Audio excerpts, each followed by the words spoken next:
SLS. Okay, so SLS. Oh, this is an opportunity, probably a better opportunity than Rigetti or INQ. Maybe not as unprecedented, but probably more up most people's alleys. Yeah, well, it's not perfect because it's a really small cap company, and we saw with Galt that and even right now at the price that Sava is at, when you deal with these really small market caps, they don't necessarily behave normally because less money is needed to move them. Having said that, money is still money. So it's not like just because there's less money involved doesn't mean that people aren't going to care about their money. They do.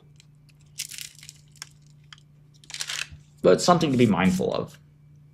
Some people avoid these market caps. Order filled. I don't think you have Order to be, partially filled. I don't think you have to be too afraid of them. Order filled.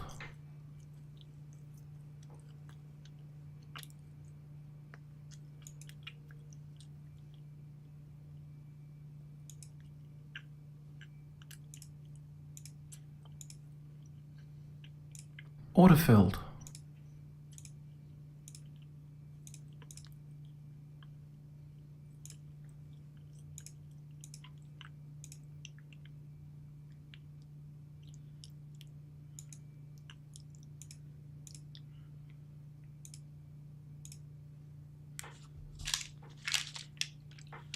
So anyway, they have one drug. Oh well, actually they have two drugs, but I think most people think most of the value is this one drug called gelinpepimut.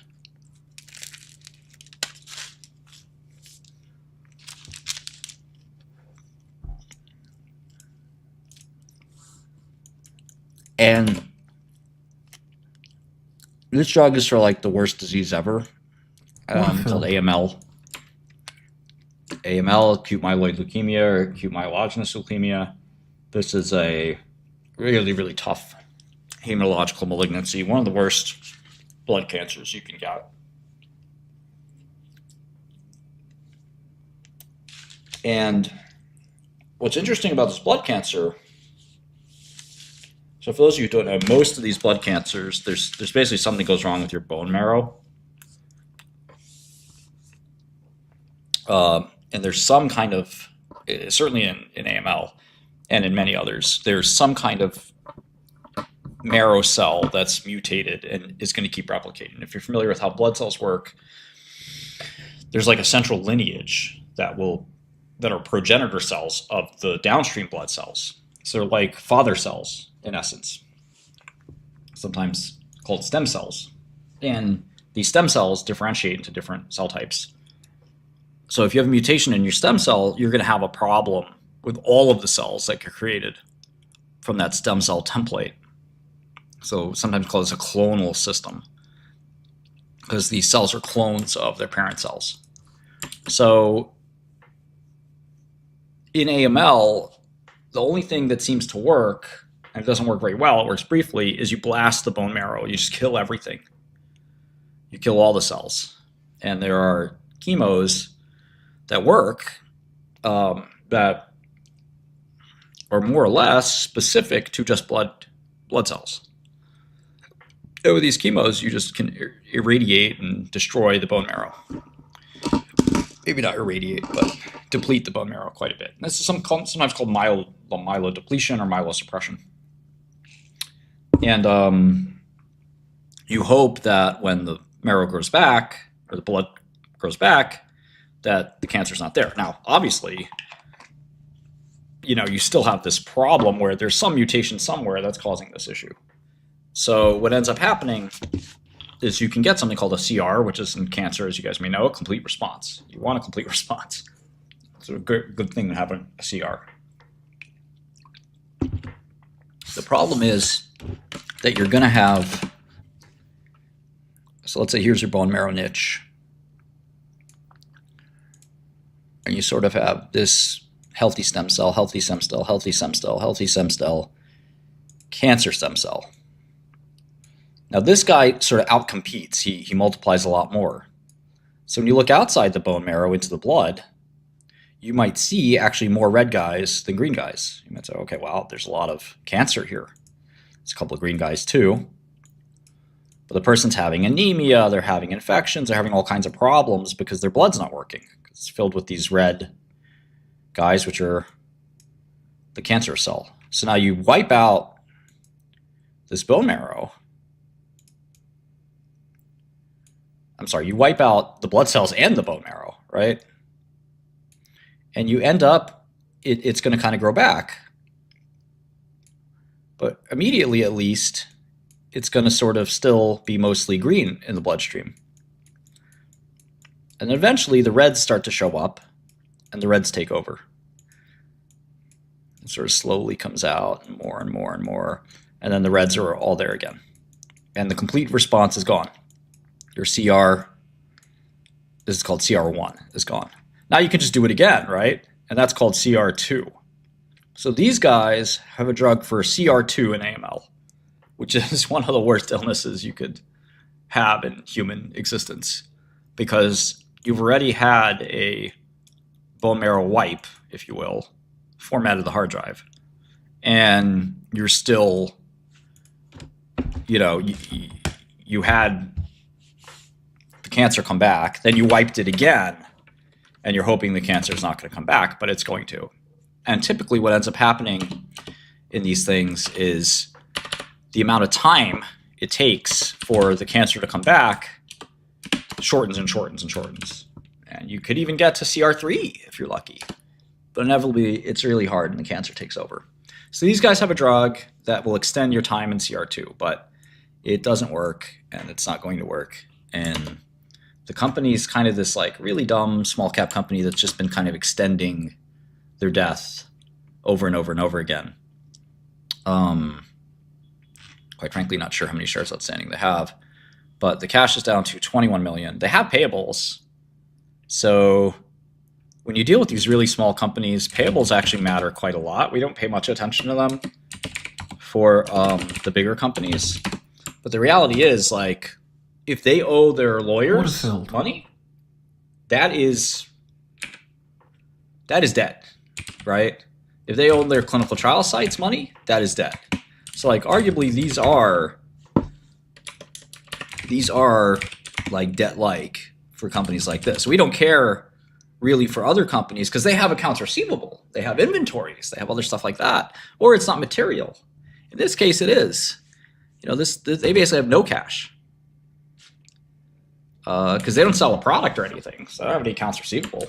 They don't sell a product, they don't have any inventory, so they don't have anything coming in on the income statement side where we can ignore those liabilities. And again, we generally gloss over it because it makes sense to generally gloss over it. We don't really care about Apple's payables because Apple probably has receivables too, and their working capital is basically balanced. Even if it wasn't, Apple's not going to make the working capital of Apple's not going to make a difference to the value of Apple. So just something to kind of keep in mind there, that when you're dealing with really small companies, like these guys need capital to pay their bills. And they owe their vendors. They got to pay the vendors. The vendors aren't going to do work unless they get paid. Without the work, there's no 10Q, there's no 10K, there's no legal arrangements. There's not, it's all over. So I think it's all over for these guys, basically. But, the stock still trades. There's a hope that this is a cure for AML, or a treatment for AML, I should say. But this trial Regal is coming out soon. It's very, very, very hard to imagine that this could work. They would have to double the survival using this drug. Somebody else made a drug like this once, and it did not work. In fact, this mechanism has been shown to really not be that relevant, in my opinion, in this disease, because these aren't people that have, in cancer, what works really well is when you have a mechanism that's tailored to the disease. And that's not really the case here. In EGFR mutated non-small cell lung cancer, you can feel somewhat comfortable, but that approach makes sense because you're attacking the actual mutation the human being has. That is a smart idea. That is what's wrong with the patient. In AML, all kinds of things are wrong. There's all kinds of mutations. It's not just one mutation. So this was the competitor. And you see this data is really bad. The Kaplan-Meier crosses 3 times, right? 1, 2, I guess twice. But still, the p-value is 0.74. It's not clear. Can you see this without the labeling? Which group is better? Which would you rather be? Every time the thing goes down, somebody dies. Would you rather be in the solid black line or the dotted white line or the dotted black line? They look the same to me. And the statistics show that they are the same, 0.85. So this is basically the same drug. And this was done by a bigger pharma company. It did not work. So how is this thing going to work? Well, some of the bulls say, well, they're technically not exactly the same. Sure, they're not exactly the same, but come on, dog. EGFR inhibitors, there's the first generation, second generation, third generation. We're on 4th generation now. We're always trying to improve the EGFR inhibitors, but they work fundamentally. Tweaking this approach, in my opinion, if this was useful, it would have worked anyway. What's up, Medicine Investor? The WT1 approach just doesn't make that much sense clinically. It hasn't worked clinically. And it's pretty far afield from the actual tumor problem. It's not even clear if you want to do it. So the other problem here is it's a cancer vaccine. Cancer vaccines have never worked either. Now, I'll never say never. CADL sort of proved that. CADL had a kind of good result, mixed result, depending on how you look at it. Some people say it was good. This was their binary. It's very odd. It was like a binary event where the stock didn't really go up that much. But, the stock's doubled. And that was a weird gene therapy, kind of just bizarre type of treatment. And they had good results. So some people quibble about those results, but, it worked, it looks like. So, I think there's a lot to, be cautious about in any binary event. You don't know what the future holds, but SLS really looks like it's not legitimate. I think one of the bigger problems is this company has avoided putting these results out for a really long time. That could be completely innocent or it can be completely shady. And when it comes to your money, you got to be pretty careful that it's not shady. So it seems to me like there's a serious risk that these guys are kind of trying to play hide the potato. Now they're also trying to pivot to this other drug, which doesn't look too valuable, but they're trying to sort of say, well, that's our new drug. I don't think that's going to work. I think when they put out these results, it's going to go down. But as is the case with Sava, everyone said, what contract should I buy? I don't know. Trading is up to you. I don't like to buy puts unless they're really cheap. If they're really cheap, I can live with them expiring and worthless. All the company has to do is say, I'm going on vacation for 2 weeks. That's literally all they have to do and you lose all your money. That doesn't make sense. So if you're going to pick a calendar month, try to be calendar neutral to a certain extent.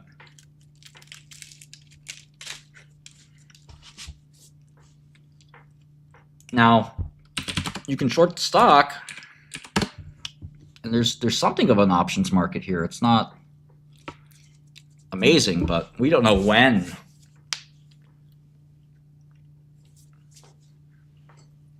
they're going to come out with this. But conceptually, you can hedge yourself. The Januaries,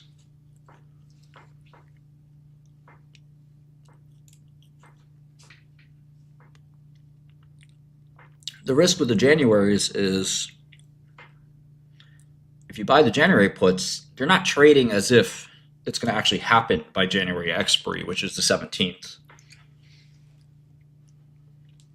There's a very reasonable chance that expiry is right after the data comes out after expiry.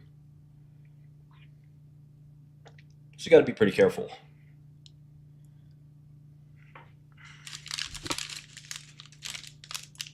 But that's the long and short of SLS.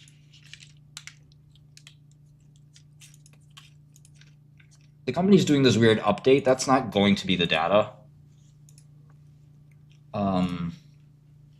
Never say never.